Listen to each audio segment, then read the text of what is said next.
نحن هنا الآن في جولة سياحية لمسار غزوة بدر، السيرة المكانية.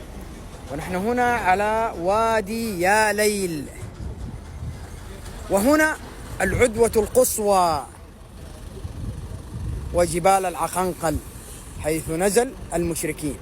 وهنا أمامنا جبل الملائكة حيث نزلت الملائكة من هنا تقاتل مع المسلمين، وهي المرة الوحيدة في المعركة التي نزلت فيها الملائكة وباشرت فيها القتال.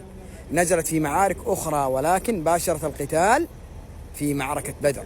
وهنا العدوة الدنيا حيث جيش المسلمين وعريش النبي صلى الله عليه وسلم.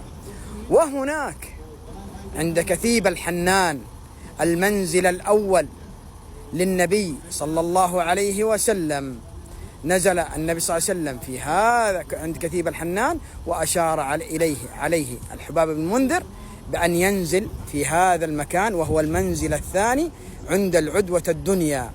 وحدثت المعركة، معركة بدر الكبرى، وانتهت بانتصار المسلمين، وقتل فيها سادات مكة، أمي بن خلف وأبو جهل وكبارهم، وأسر منهم 70 وقتل 70. وانتهت بانتصار المسلمين، وكانت في السنة الثانية من الهجرة، وكانت نصرا مؤزرا فرق الله به بين الحق والباطل، وسماها الله يوم الفرقان. وآيات كثيرة تتحدث عن غزوة بدر في سورة الفرقان.